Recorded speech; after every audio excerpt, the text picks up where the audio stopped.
Hello everyone, welcome to Philosophy 101 show. I'm your host Priska Mwangi. Today I'll be discussing the topic atoms of space-time. You know, time is a paradox and our ultimate reality of the universe is also a paradox. So time is not fundamental. I will start by stating that time is not fundamental. So, uh, space-time and objects in the space-time are the foundations of fundamental reality. And space-time is a mathematical model that joins space and time into a single idea called a continuum. A continuum. Four-dimensional continuum is known as Minkowski space. Minkowski space. Okay.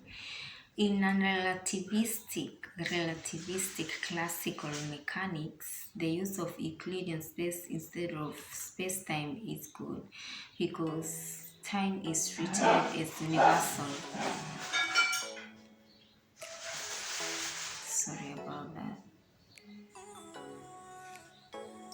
Like I was saying, time is treated as universal with a constant rate of passage which is independent of the state of motion of an observer.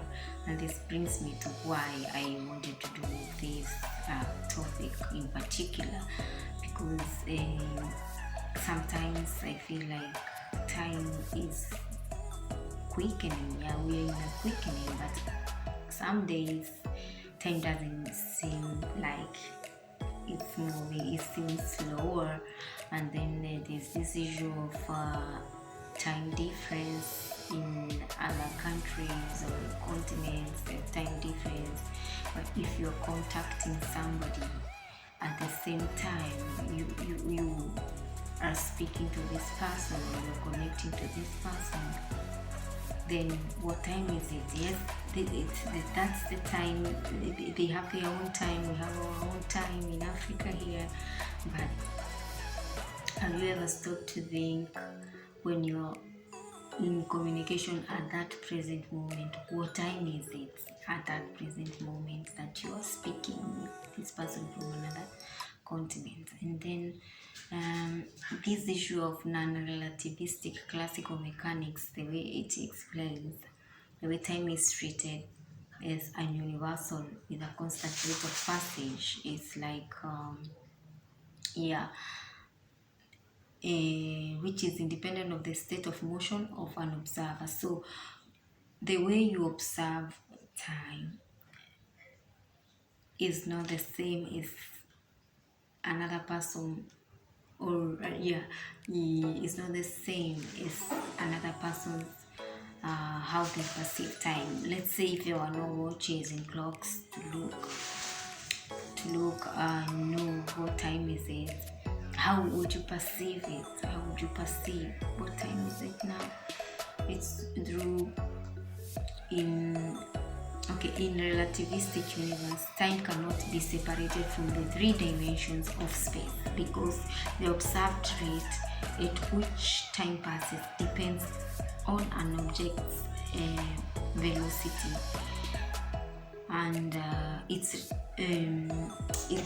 relative to the observer. Okay.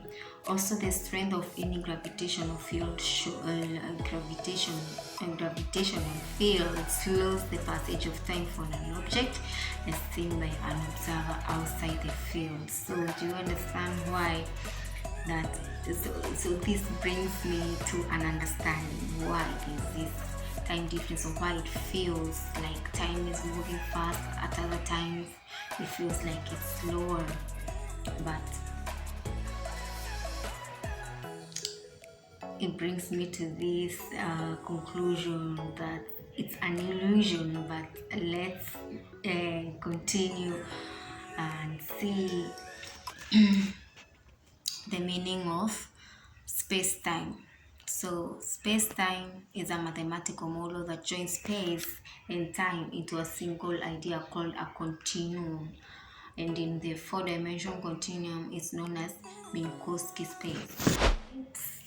Anyway, alright, despite that form being limited to 2 dimensions, it gives rise to a 4 dimensions of space and 1 of time. So adds up to 5 dimensions. The space around us looks like a 3-dimensional continuum, and these are crisscrossed by these atoms of space-time. So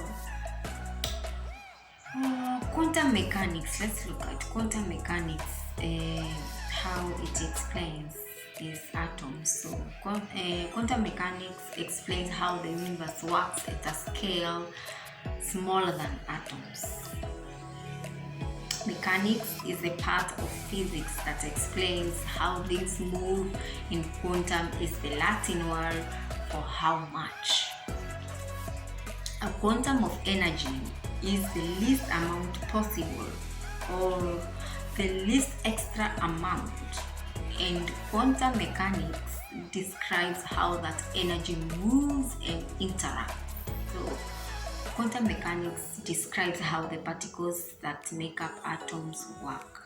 And quantum physics also tells us how electromagnetic waves like light work. So each photon has a certain amount of energy related to its wavelength. And the shorter the wavelength of photon, the greater its energy.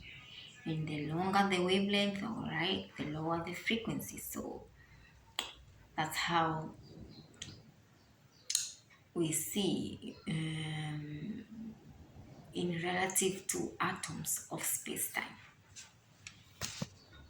So atoms of space-time, this is our topic, atoms of space-time. These atoms, they are connected in a network with 1 and 2 dimensional surfaces, joining them together into what practitioners of loop quantum gravity call a spin foam.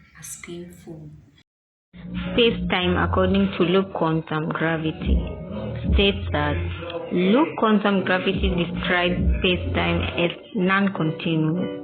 Instead of being smooth, it is broken into chunks or atoms of space-time if you zoom in close enough. These building blocks give rise to what we experience as continuous space-time through 1-dimensional strings and 2-dimensional sheets that connect the blocks. These links create what physicists call a spin foam.